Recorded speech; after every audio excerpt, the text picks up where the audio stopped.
Барыңыздарга жакшылык тиледим. Менин каналыма кош келипсиз. Бүгүн сиздер менен Наполеон тортун даярдайбыз. Чуңкур идишибизге сүттү жана бир жумуртканы салып, вилканын жардамы менен жакшылап аралаштырып алабыз.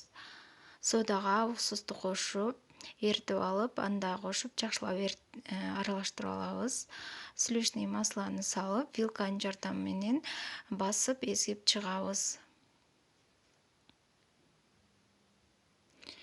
Эми унду кошобуз.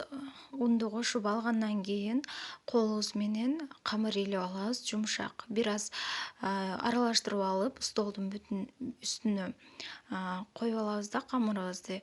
Жакшылап колубуз менен камыр илеп алабыз. Көп un салгандын кереги жок. Камырыбыз жумшак болушу керек.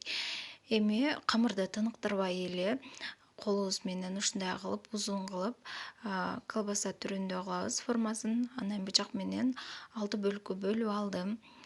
Андан кийин жакшылап ундап алып, жайып чыгабыз. Кичине бир аз жайып алгандан кийин пергаментный бумаганын үстүнө коюп, калганын жайып алсаңыздар ыңгайлуу болот деп ойлойм. Мага ушундай ыңгайлуу.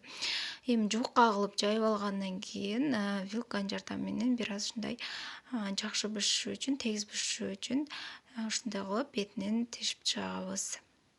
Мына ушундай болуп 5 минутада 180 градуста бышып чыкты. Эми крем жасайбыз, заварный крем.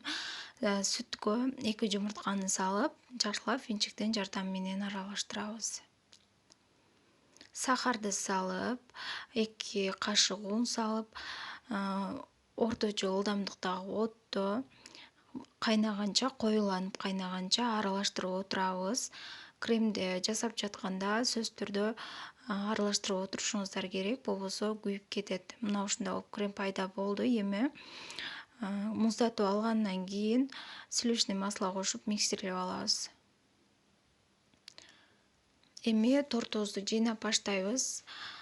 Биринчи кошко ушундай 2 лапаточка менен алып, сүйкөп жатамын. Ортосуна кремден көп сүйкөй бериңиздер, себеби жумшак чыгышы үчүн. Акыркы кош, мына 6-чы бетине дагы кремди сүйкөп, 2 чекесине дагы сүйкөп чыгабыз.